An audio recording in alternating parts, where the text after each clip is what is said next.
am really glad to be here. I remember with a lot of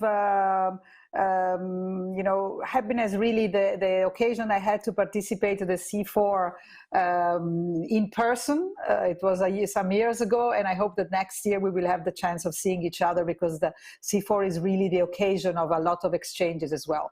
I think that this meeting is extremely timely, and we really are very honored to have the presence of the Commissioner Simpson, who is the very person who launched this major initiative of the European Commission, which is the renovation wave, which I already had the chance of speaking with some stakeholders in a couple of member states, has been welcomed, very, very much welcomed, and also met with a lot of expectation of guidelines from the part of the European Union, but also a lot of sense of responsibility, because in order to make it work, it is not something only coming from Brussels, but it really needs that all the different stakeholders, including social and economic actors, are up and running in order to make it true.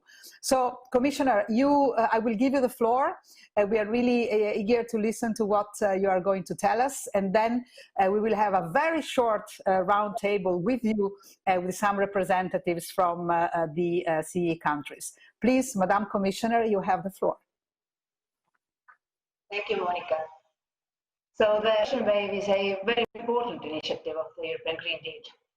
It lays out a foundation of our recovery strategy, and is the first glimpse into what the new increased 5% gas reduction target by 2030 means for a largest energy consuming sector of the economy. The renovation wave shows in practical terms that recovery and long-term decarbonization can go hand in hand. It unites circularity with economic growth, digitalization with energy transition, individual benefits, objectives. Overall, buildings are responsible for about 40% of EU's total energy consumption, and for 36% of its greenhouse gas emissions. So it is impossible to decarbonize Europe without decarbonizing buildings. And to achieve the 2030 55% greenhouse gas emission reduction target, you should reduce buildings' greenhouse gas emissions by 60%, and the energy by 14%, and energy consumption for heating and cooling by 18% compared to 2011. Our communication on the renovation wave contains our action plan to at least double the annual energy renovation rate by 2030, and to foster deep renovation with concrete regulatory financing and enabling measures for the years to come. So allow me to highlight a few of them. Better information must be made available through the energy performance certificates, and the Commission will carry out a thorough impact assessment to define the scope and timing for a phased introduction of mandatory minimum energy performance standards, and will take into account the experience from member states. We have already started the process for the revision of the Energy Efficiency Directive and the Renewables Energy Directive, and we'll also carry out a targeted revision of the Energy Performance of Buildings Directive. It creates lots of jobs, brings benefits for the wider public, and helps us to achieve our climate goals. Thank you. Thank you, Madam Commissioner. And indeed, I think that what is really important in this so uncertain time is to have a clear perspective. And a clear perspective of action indeed at all level. The question, you touched many points: the quality of renovation, the issue of the implementation of the current legislation, which is an issue that the commitments taken by the different member states, and exactly on this point, I would like to call on to have a brief intervention from our guests that I really thank to be here with us, although virtually. And I will start with Zhecho Stankov, who is the Deputy Minister of Energy in the Ministry of Energy of Bulgaria. Please, you have the floor, Mr. Stankov.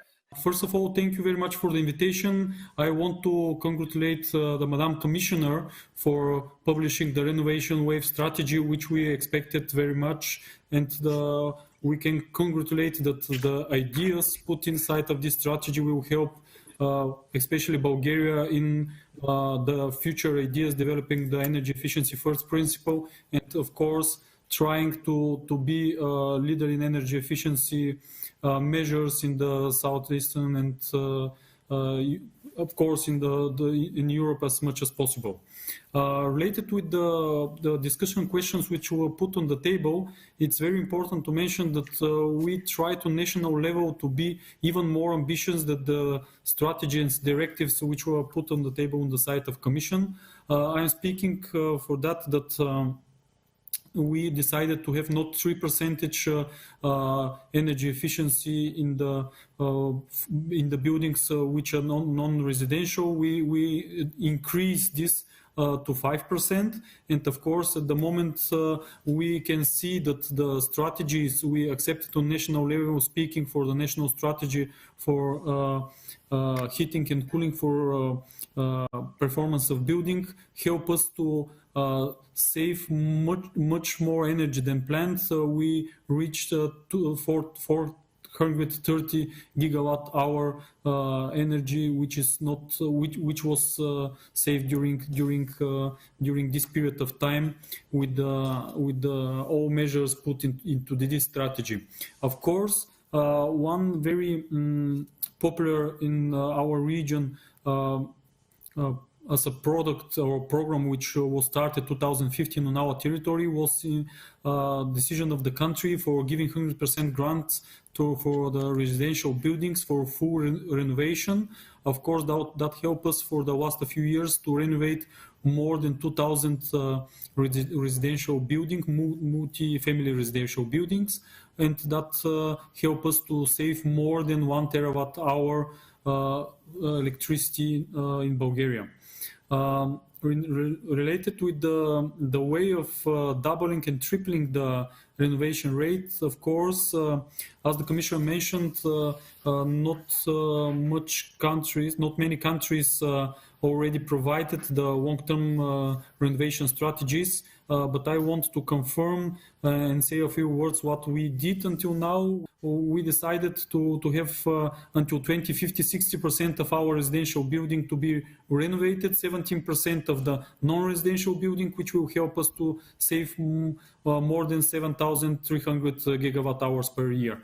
What will help us related with the renovation wave strategy? Our understanding is the same like the European Commission. Money are needed to create new jobs, green jobs, to have the sustainable economy, and of course for the future development and the transition which needed to happen on Bulgarian territory will help us a lot in all future challenging decision which is necessary to be taken. Thank you very much. Thank you so much. And now I would like to ask Mr. Jan Kritz, not sure that I pronounce rightly his name, who is Deputy Minister for Environment in the Czech Republic. Okay, thank you very much for the floor, and thank you for invitation to this meeting or debate.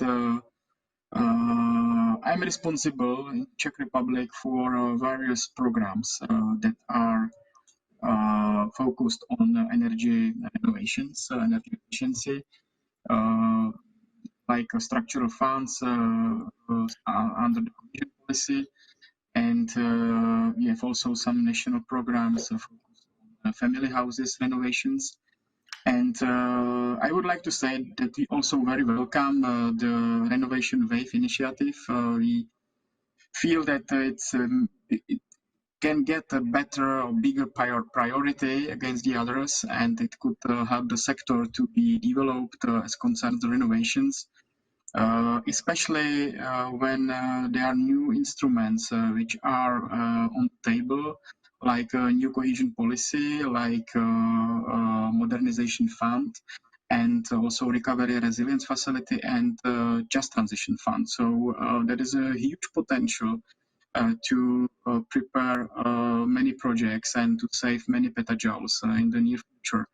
And I think that coming with the, let's say, some flexibility is also included in the renovation strategy, like state aid issues, which are very important agenda, and I think, like that it's quite easy and flexible, especially for residential buildings for the future. So this is one issue that should be, I think, addressed. There is energy poverty, social housing, very important even in the Czech Republic, because there are many families, apartments that are under, let's say, some criteria, and we would like to help them and establish some model criteria to help them with some grants. So some initiatives, guidelines from the Commission would be very welcome. And also we very would like to get some, we very welcome the initiatives for district communities, energy communities, because it's very important in the future, decentralized energy.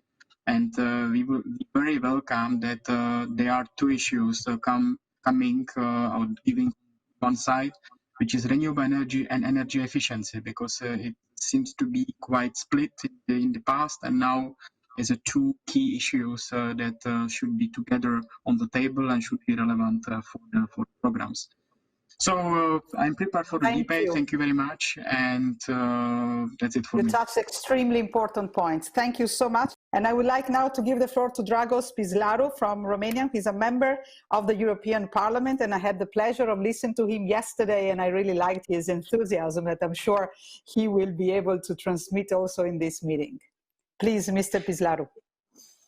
Thank you very much, Monica. Much appreciated. It's good to see you again. Indeed, I'm quite enthusiastic because we have good plans ahead, and congratulations to Commissioner Kadri Simson for that.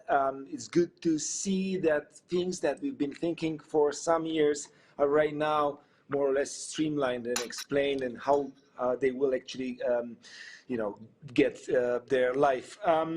Now, what is important from my side, I'm a co-rapporteur in the European Parliament of the Recovery and Resilience Facility, and the good news is that indeed we have, a lot of money available out of the 672.5 billion euro that's put there for these particular activities that we are talking right now.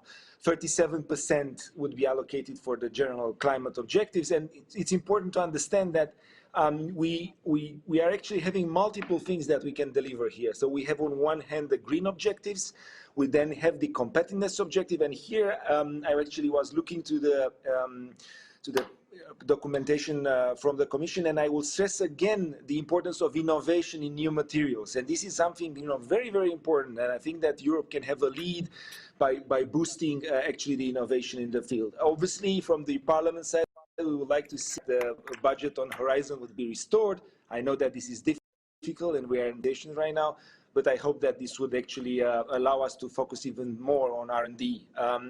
Now, on the social component, of course, you have the job component, and this has been described already by previous speakers. That's important because we are going to boost the construction of ecosystem in its entirety, and this is in line with what Thierry Breton is describing all the time with the new industrial policy of the EU. So this is very good news.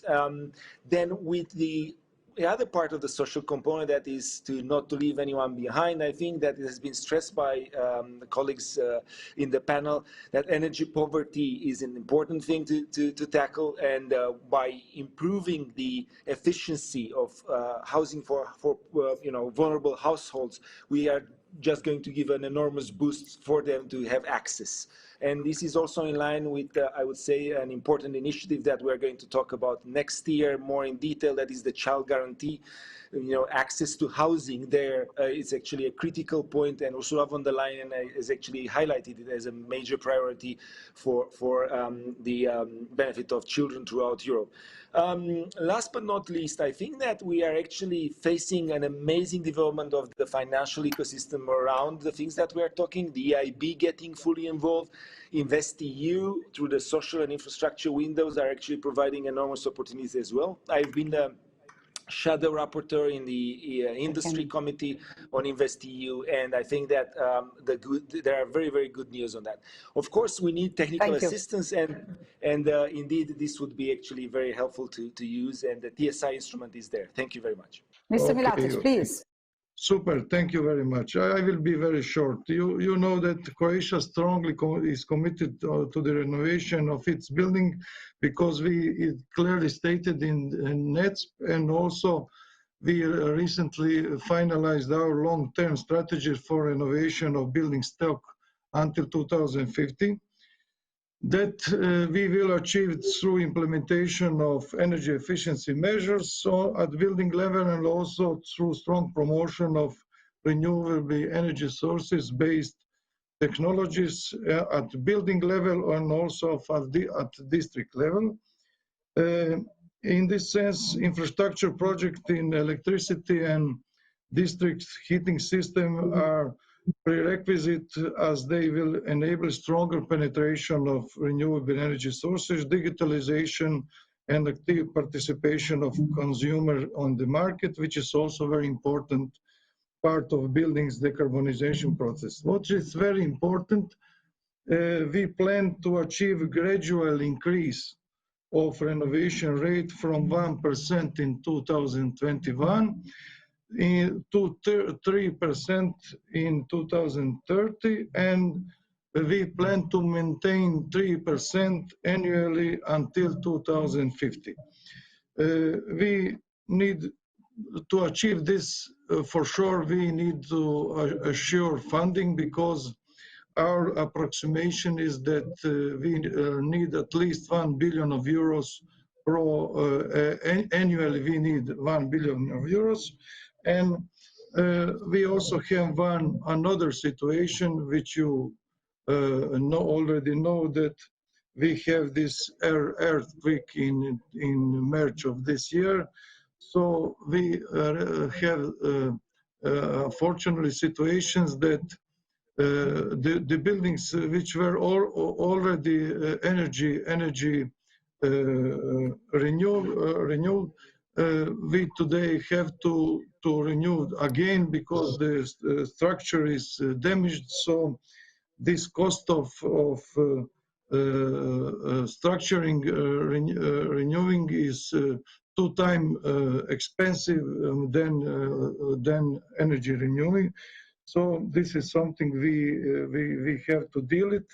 And also there is another thing we have to think about, that as already a few colleagues already mentioned, that the problem of the working force is very important for us, because we are dealing with the lack of working force in this area, but it is also the opportunity how to increase this kind of business in Croatia. So we have lots of optimistic plans. We think that we will succeed it. And on this question, you ask the participants, we think that residential buildings is something which is very important for us. As you know, a very big percent of Croats have their own houses. Doesn't matter if they are family houses or it's building all multifunctional houses.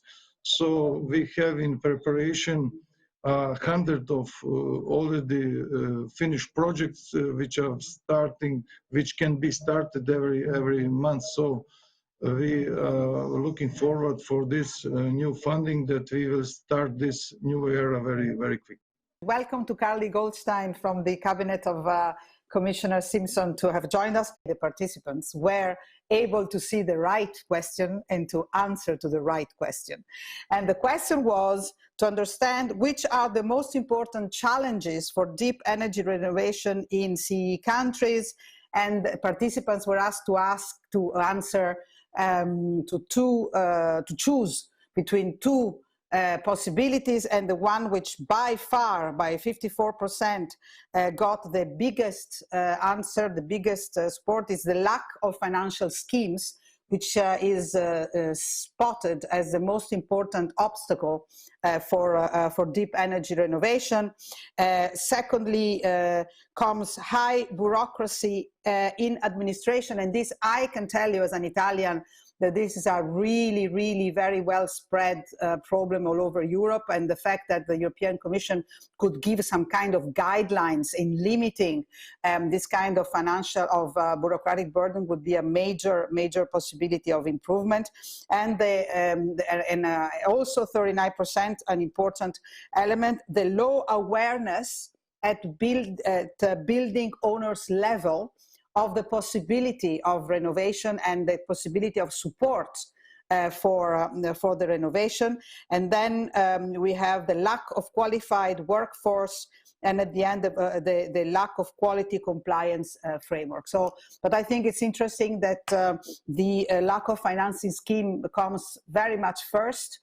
Also because what we are really discussing here is of the possibility of putting together and make all these financial schemes coherent among each other.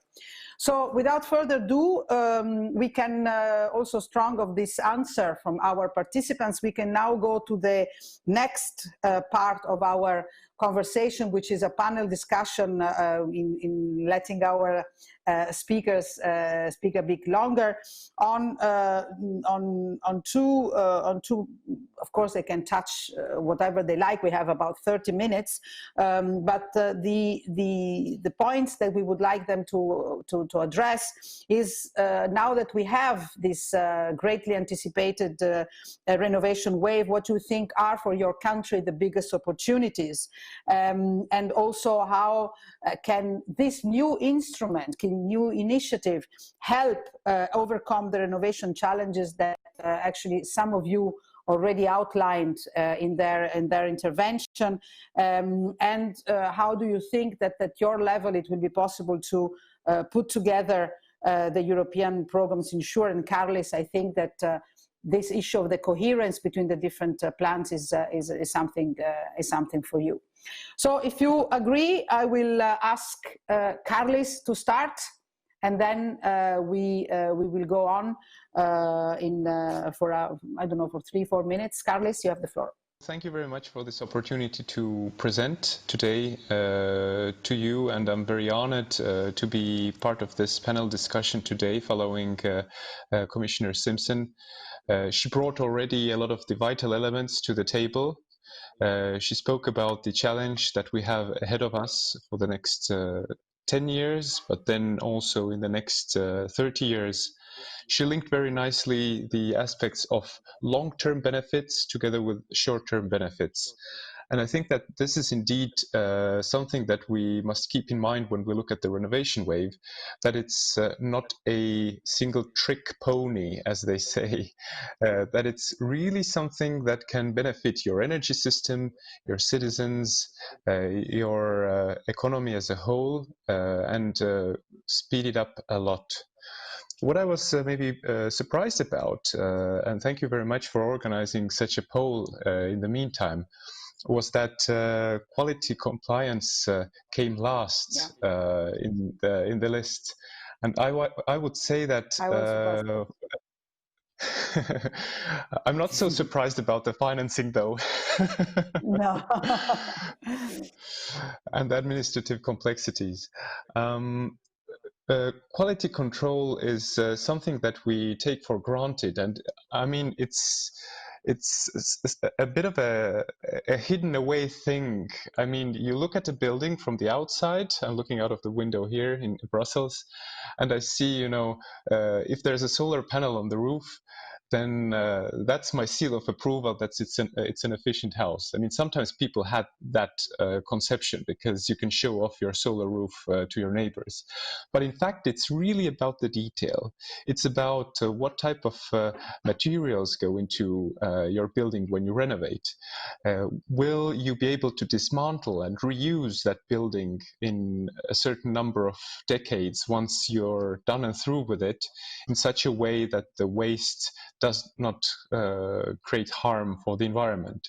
So Commissioner underlined the 35 million buildings renovated over the next 10 years. But it's not just about the volume.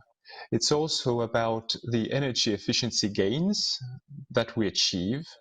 So instead of addressing energy savings, so renovation today reduces energy consumption in buildings by 1%. By 2030, in 10 years' time, we hope that every year renovation reduces energy consumption, final energy consumption in buildings by 2%. And this is the at least doubling of the energy renovation rate that the Commission has in mind. And then it's the intrinsic quality of the renovation. So use of more nature-based materials, if possible. That's not possible everywhere. I mean, I'm not creating illusions here. But if possible, to source them locally, to source them sustainably, and take into account the life cycle carbon emissions. Because that's really important. Looking at a brick and comparing them with each other, it's without having a proper way of monitoring how that brick was produced.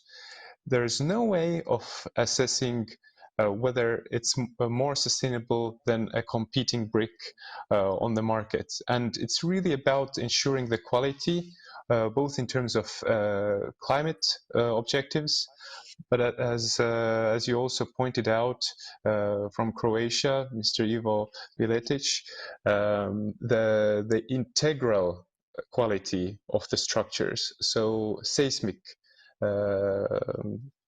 resilience, also safety of the use of the buildings that are renovated, and accessibility.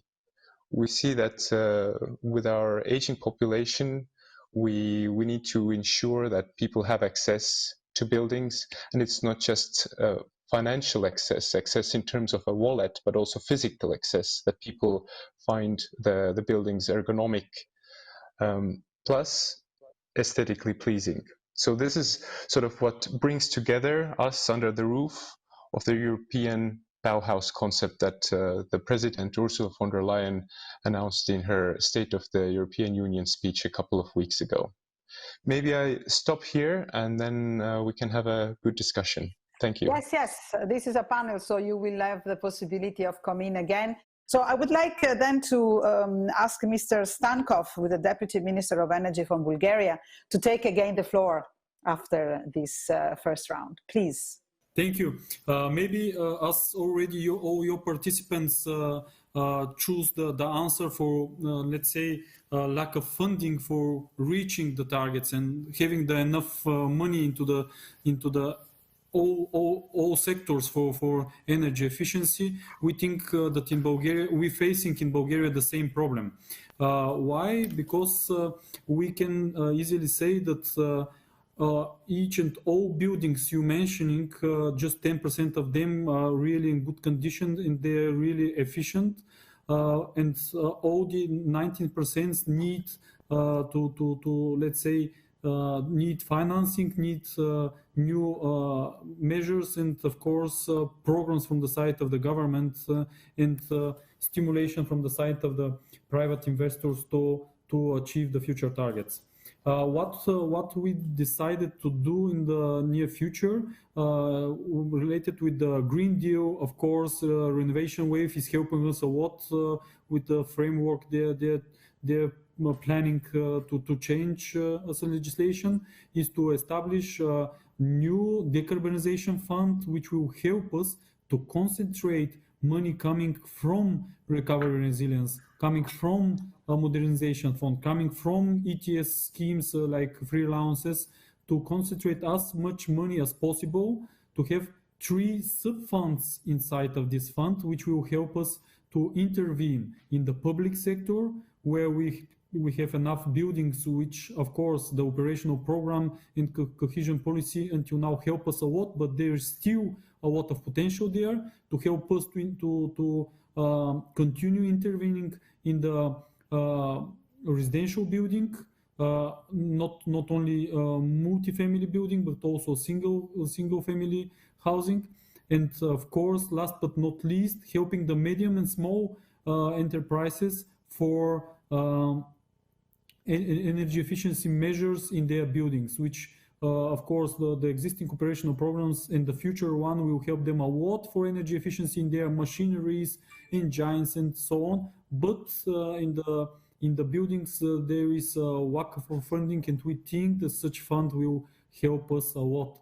Of course, for proceeding this way, we ask, of course, and once again to thank the advisor to the commissioner for support from the European Commission, from the colleagues not only from DG Ener but also from DG Reform for technical support. I'm sure they're gonna help us a lot for developing such fund, and of course helping us achieving the new targets for until 2030, and of course which will help us to become neutral until carbon neutral until 2050. From other point of view, there were questions related with what kind of buildings should be renovated first. It was a hard decision from our side. Is it the problem with energy poverty or the problem with, let's say, the building itself? And that's why from our side we decided to go on the way, starting with energy efficiency measures first in the buildings, in the communities, in the multi family buildings, which are first ready and which first take the decision to stay united and to want, let's say, and able to go in the one and the same direction. Of course, I mentioned in my previous speech our future targets. In the national energy and climate plans, we increase the energy efficiency and renewables targets, and I'm sure with the common will from us and the whole participants in the market, we're gonna reach them. Thank you, Mr. Stankov. Karlis, I wonder if you have an answer or a consideration to give directly to the Deputy Minister on this point, or? Let's see if I can unmute myself. Well, I mean, I think that what is really important for the renovation to take off, there's no single solution. I mean, if you look at already the funding, you mentioned the different sources that are available to you, they will all target different types of market barriers. We'll have a need for action at a national level, at a municipal level, also at an individual level. So, I mean, I can just very briefly maybe sum up that there is no one single bullet to the renovation wave as such. In terms of workforce especially, I think that if we look into the future, it's not just one type of experts that we need in order to get the renovation wave working properly. It's a lot of different types of competencies that we will need. But in order to make it work, I think that member states will have to really rely on the feeling that they get from municipalities and regions on the existing projects, the pipelines that they can roll out quite quickly for the recovery and resilience funds. And then in parallel to that, to map out what the market barriers are so that specific measures and locally relevant measures that the Commission will not be able to predict or put in place on behalf of those more intelligent, more aware local actors, then based on that, the renovation wave awareness raising and competence gathering can be put in place. Because it really looks like, looking outside of the window, there's a multitude of different solutions and approaches to housing. And in order to bridge them somehow, we need to first teach the teachers, who would then go and ask the pertinent questions from the people who are rolling out the renovation wave. I know it didn't exactly answer to your question, but I just tried to provide a little bit of context around this. Thank you. Perfect. Mr. Jankrit. I would highlight one of the barriers that we face in the Czech Republic, and awareness. I think that we don't have a problem with lack of financial contribution, because we have a lot of programs and they are quite successfully successfully implemented. We spent all the money we have been given with nice effects from each of the programs. But still, there is a room for improvement, and we analyzed that at least at the level of municipal urban areas, there is a lack of awareness because the mayors does not know the effects that can be get gain from the energy efficiency measures. There are some problems to understand that can bring some economic benefits. There are environmental benefits. So to solve this situation, we are considering to introduce for the next round of the programs the issue of project preparation support to, let's say, help them at the very beginning to prepare feasibility studies and also to create probably some capacity building in some regions, especially regions where it's crucial to help them with preparation of projects. So this is one of the issues that we will introduce to the system because, as was said, there will be a lot of money available, and we cannot afford to lose the money at the expense of the other agenda. So this is one issue. Quality compliance. I think there is some reluctance to do deep renovations. We are trying to motivate the beneficiaries by higher support. That means that the higher support will be given if the deep renovation is in the project. It's okay, it's quite functioning, but still there is a tendency to use the salami tactics and to do some, let's say, low renovations. And it's also subject to, let's say, more information to be provided to the beneficiaries. And we also have a quite successful scheme for family houses area, single family houses. We have a program which is called Green for Savings. It's paid from the incomes from allowances. And it's a very also important to communicate the energy efficiency issue to individuals, owners of these family houses, because they sometimes does not believe the grants.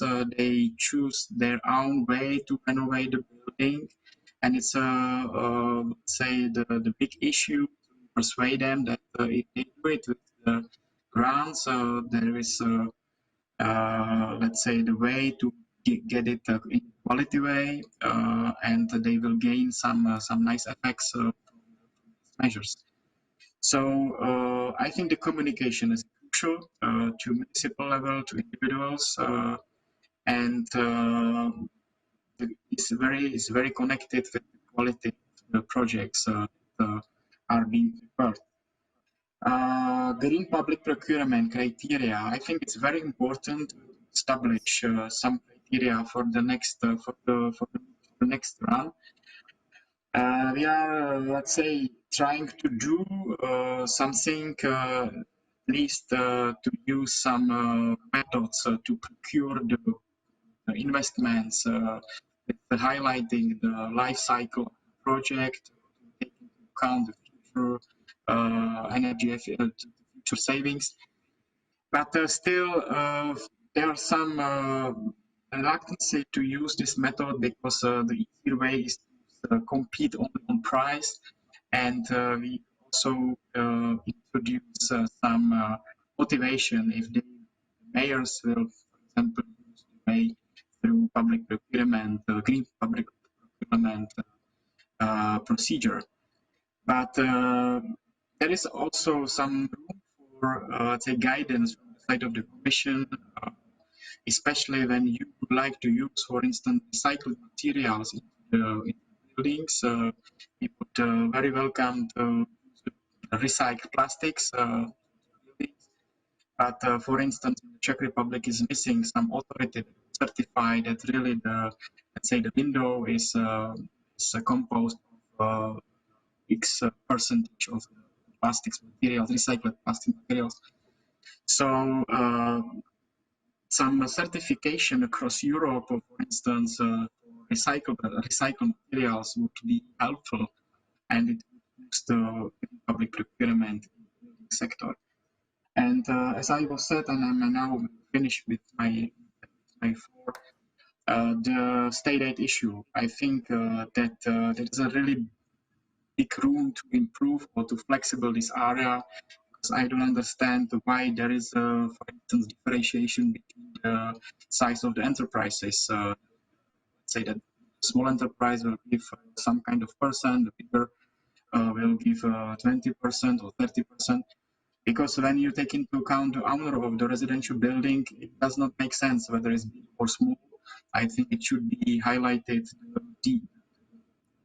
how deep the renovation is, and according to that, support should be given. But state aid rules in this area, I think, are not so important, because they don't compete against each other. I think they are quite independent and shouldn't be so strict state aid rules established on the side of the Commission. So that's it. I think that these are key areas that we are focusing on, and I thank you for the debate.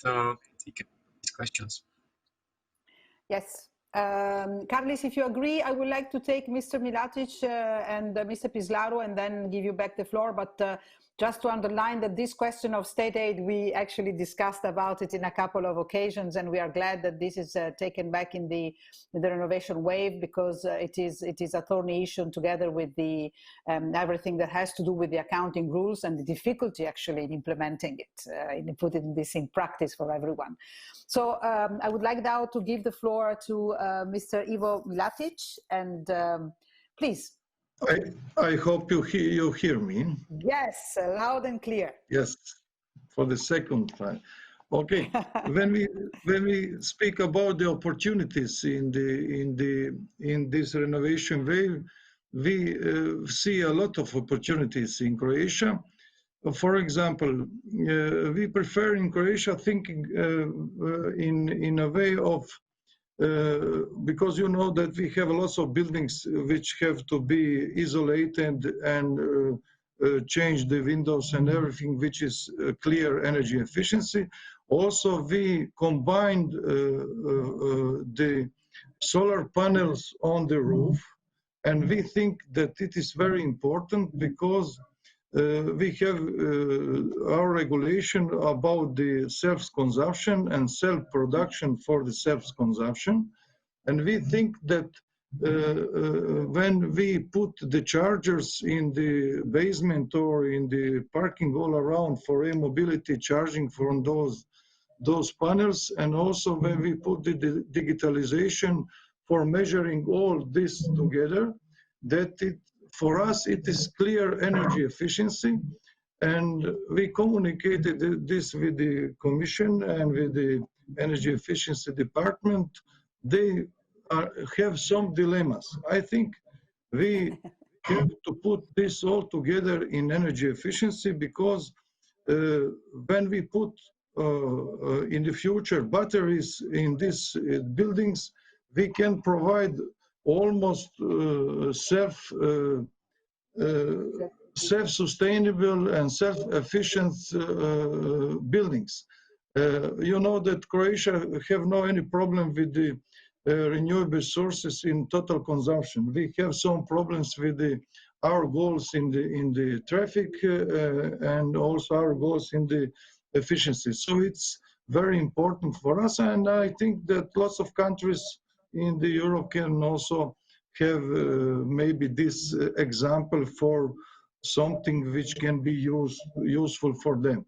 So this is, let's say, and what I already tell, that this reconstruction of buildings in a safety measure for air quick is also very important, and this is today another challenge which is very expensive, but I think we have to think on the future, and we have to organize all together, and this is and we have to include all these possibilities, because this is something what is needed here, because when you look upon the Zagreb and the nearby settlements, you cannot look upon the buildings in an isolation way. You have to reconstruct it all for the future and for the let's say their period for their efficiency. Thank you very much, Mr. Milatić. And now, Mr. Pislaru, I think that from your viewpoint, not only from somebody coming from the region, but also from a legislator at European level responsible for this extremely important instrument, I think that you have some ideas about how to make it easier, actually, to be implemented, because this, as you heard, will be the challenge #1. Yes, thank you very much, Monica. I will use my economist hat right now, I would say, because there are a series of challenges that we are facing ahead. So first challenge is central versus local. Several of our member states in the region, and in general, member states have actually come up with programs that are related to to renovating the buildings and so on. But we did not have the same traction in all the places at local level. And this was actually highlighted by one of our colleague panelists. And this is actually one of the main things. I mean, can we create the wave that actually will facilitate at local level, the same enthusiasm to move it forward, or are we going to just relate to general national schemes? Then the second major issue or challenge that we are facing is public versus private. I would say that obviously there will be a need for the public sector to push it, and we are talking right now to a large extent about incentives that will actually be put from the public sector. But as a liberal, I'm actually believing very much in the private sector contribution and the partnership that can be created there. Both in terms of creating the right markets, and again the market for new material, the market for the professional architecture, and all the technical studies that are being done. And I think that it's very important actually to be sure that if we want to create a wave, the wave is actually going to be pushed or preserved by the private sector. Then it's the issue of financing. In the recovery and resilience plans we do have right now, as a result of the summit of the leaders of Europe, we have two components. We have a grant component and a loan component. And I mean, a big debate that has not actually been at the center of the RRF so far was, I mean, are the member states going to use the loan component as well? And some of the member states, I mean, already can finance themselves very easily on the markets, some others not. And it's very important to understand that for energy efficiency, this is an investment that is worth paying for, because it's actually going to reflect back in the bills that you have, in terms of consumption later on. So this is a investment for, lending money. So to what extent do we need grants, and to what extent do we need loans? This is actually something that I would see very interesting as a perspective. And I would say that the grant component can at least be supplemented by a loan component very wisely. Now, there is another thing that it concerns me, and it really relates to the reality of today. So we are talking about, the big wave that will be pushed forward. But so far, the experience is that member states throughout Europe have actually done bits and pieces. And, in the case of, for instance, Romania, there have been cases, for instance, where, the renovation concerned only the facade, but it not actually went deep in order to, for instance, provide efficiency for the heating system in, for instance, large residential blocks of flats. So this is actually pity that once we do a project, we are actually focusing only on, the facade and not actually going deep into the renovation that is going on. The same goes, to try to put some solar panels, but not go more in depth with, the materials and so on. And here I think that Karlis was actually very right in saying that you need to push for, the deep part as things. So deep versus some things done just to check the box. And then again, I will end by saying that we really need to have here a push and pull. So right now we have a push. Ursula von der Leyen and the Commission are actually pushing forward this wave, and again, this is very important to see that we have the political will to deliver on that. But just to remind everyone that when we are talking about Walter Gropius and the Bauhaus concept, this actually went very well because of the pool that was created from the private sector and from the profession, the architects, and from the society as a whole. And that was actually something that was really important in order to provide the wave. So I would say, ending my speech by saying the fact that we really need to understand that we cannot deliver that, separately, each member state trying to push from a public level. We need an integrated approach that will actually comprise the stakeholders in the society in a much more coherent way in the future. Thank you. Thank you very much. And indeed, Mr. Pislaru, this is one of the objectives of this forum, to put together also people which are coming from the different stakeholders and to involve them. And certainly the Bauhaus lemma is something that, as I was saying before, can help in making it more attractive and also less technical to a lot of, a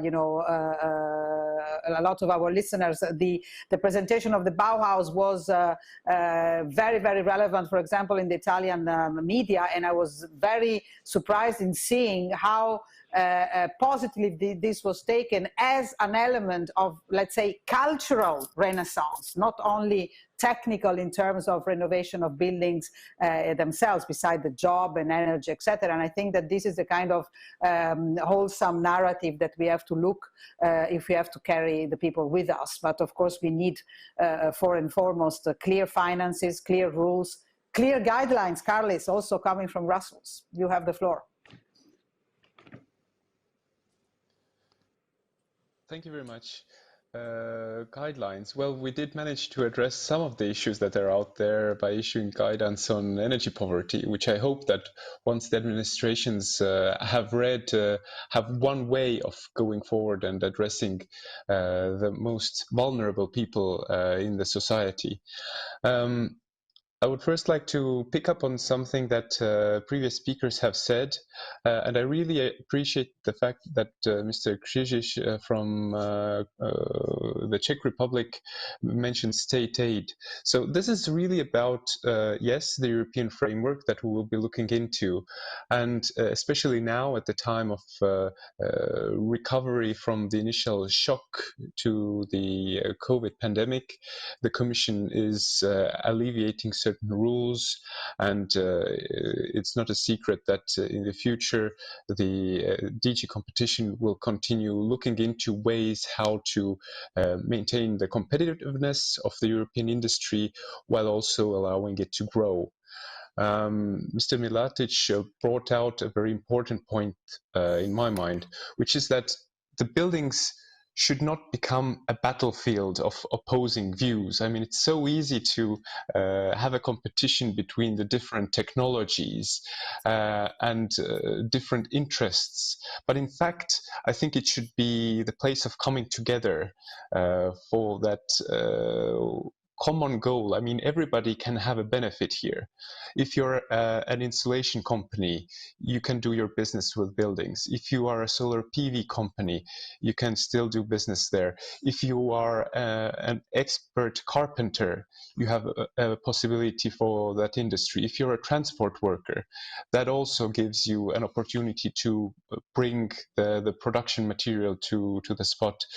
If you think about it, then it's really one of economic activities which has a very broad basis, a very broad local basis of economic activity.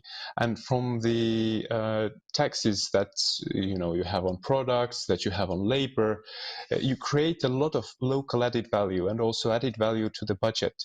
And I suppose that's one of the reasons why, Monica, Italy has been one of the countries that has put in place the eco-bonus system, the 110% tax rebate on energy efficiency investments.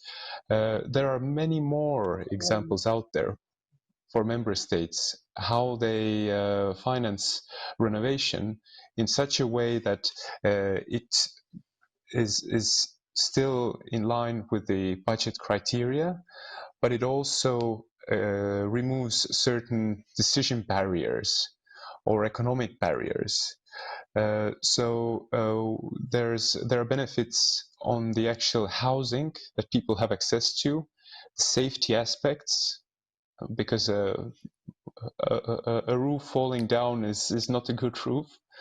Health issues, of course, quality indoor air, and of course e-mobility that was mentioned. So we're at various axes that are very important today. And then maybe a word on financing. If grants are available, then it's quite easy to hand them out, let's say, to the first couple of demandeurs. But the difficulty will be, especially with this challenge, to figure out how to make that grant euro last longer, or how to make maximum benefit out of it. And I think Mr. Pislaru quite interestingly pointed to the fact that this is now really the opportunity to try and use innovative financing. It sounds quite broad and vague. There are practical examples out there, and I suppose depending on what type of market barriers you face, there's a possibility to choose what's the most appropriate one. But it's definitely, especially given the long-term benefits that energy efficiency can bring, you can afford to invest in the long term. You can afford to look 20, 30 years into the future and say that if buildings I want to renovate in the next 5 years, but I do it properly, then they will also last me 15 years, 20 years before I need to do another major renovation. So having that in mind, I'm hoping that the benefits can be reaped in a relatively short term, keeping in mind these, let's say, innovative ways of combining grants with loans, with guarantees, with green mortgage, with tax rebates, with on-bill financing so that you pay a little bit later for your investment. And then to have that accumulated benefit pay off on the long term into the financial sector, into the economic sector, into taxes, into associated jobs, into the European competitive industry. Mind you, the jobs are mainly created locally, so it's not something that necessarily somebody else across the border will benefit from. That as well. We have a European task ahead of us, but it will most directly benefit the citizens on the ground and the country that they're in. Thank you. Yes, thank you very much, Karlis. I have 2 or 3 questions that are actually mostly directed to the Commission. If you agree with me, I will ask them, but I will list them. But then I will ask to our 4 guests if they want to say something else, and then give the word again to Karlis so that we can conclude in time. We have about 12 minutes to finish.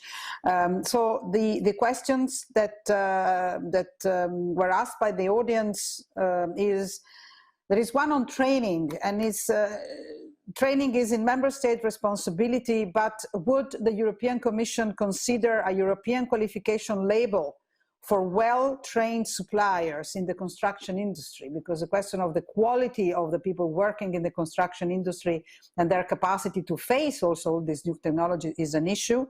And then wouldn't a science-based and transparent renovation guideline help? Again, the issue of guideline.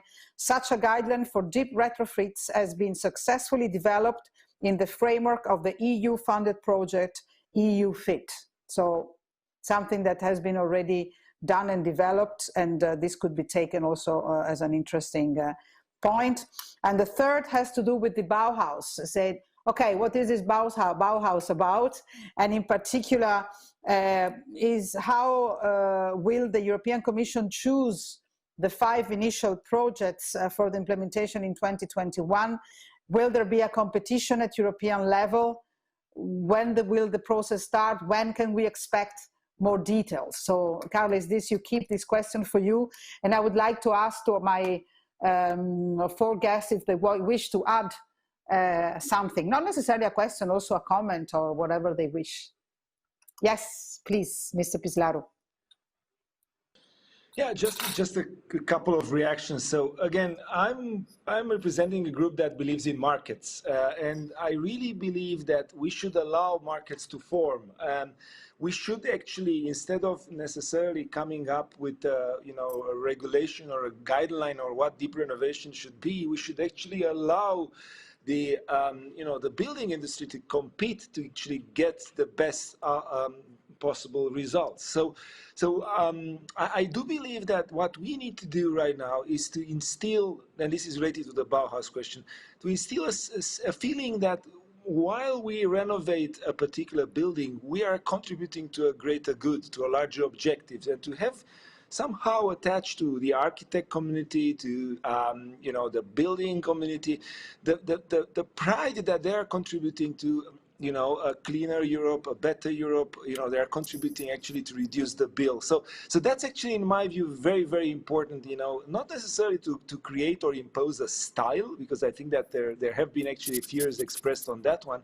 But it's actually, yeah, exactly. But it's actually more to instill the feeling in the professional community, and you know, and that they are contributing to something that is happening, and to make it viral. You know, that's actually the most important thing, the virality of it, not just the, you know, each of the member states coming up with their own plans, to make it really viral in terms of the private sector contribution as well. Thank you very much. Any other comments? Yes, Mr. Stankov.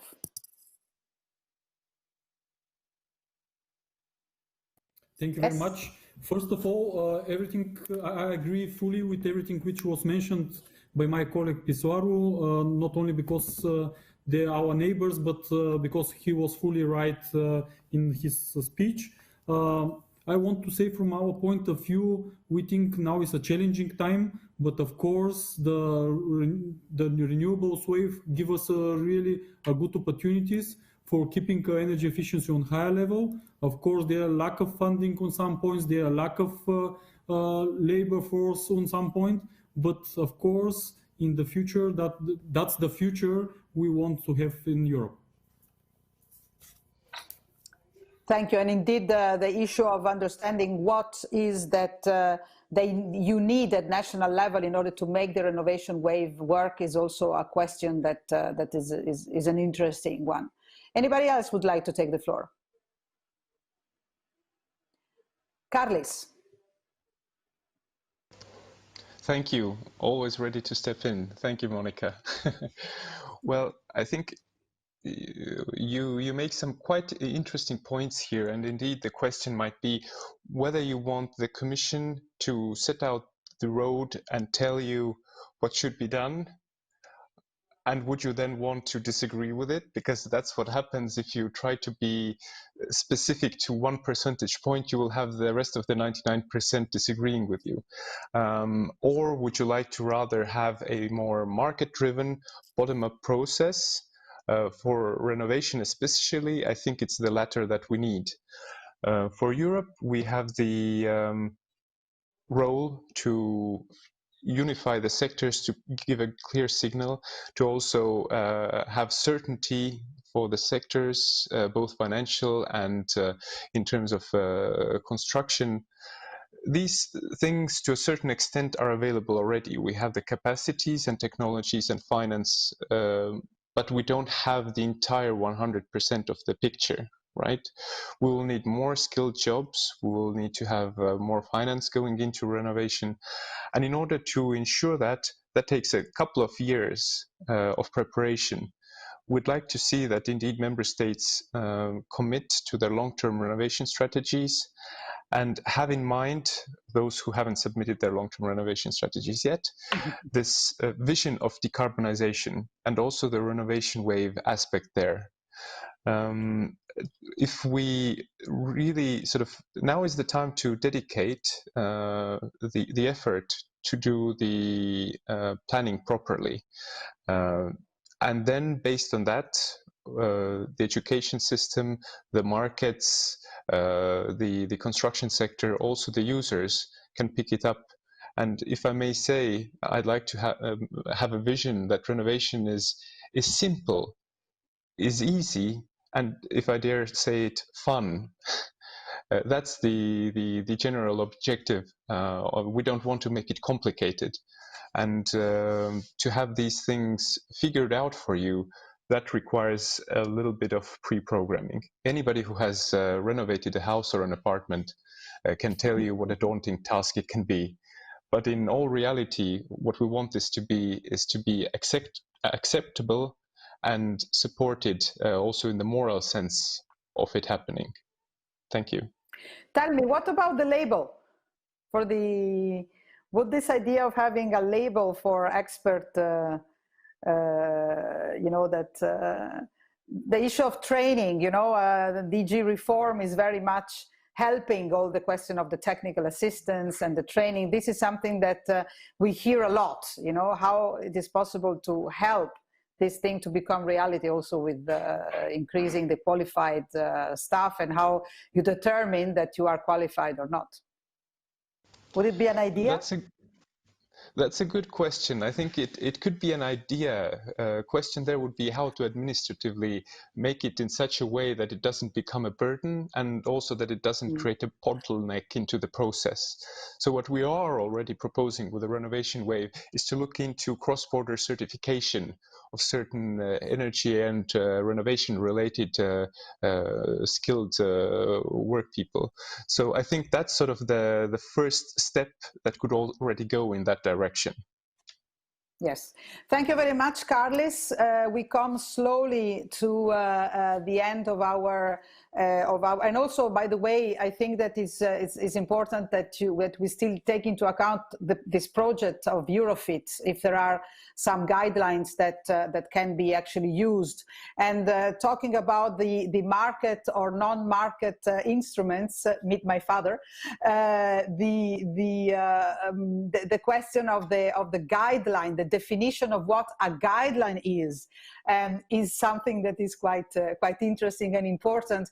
And you can have a guideline and not have and also have a market working. So I think that the issue of the European level guidelines is really important here, because what we saw in terms of defects in the implementation in a lot of cases is something that that should not be repeated here. Anyway, so just to tell you that we will give certainly a follow-up to this work and to this meeting, because there is a lot of contents that have been put one after the other, and I hope that in this kind of events which are related to the region, or to this very key region, will be helpful in order to make the renovation way a success, also at European level. And as somebody coming not from the region, I can say that I already met in several occasions examples that happened in Central European, in Central and Eastern Europe, that can be really become an example for the rest of the continent. And this question of having an exchange of different experiences and see what works and what doesn't work is certainly one of the points that we can together develop. And I thank you very much for your participation. And as they say, we keep in touch.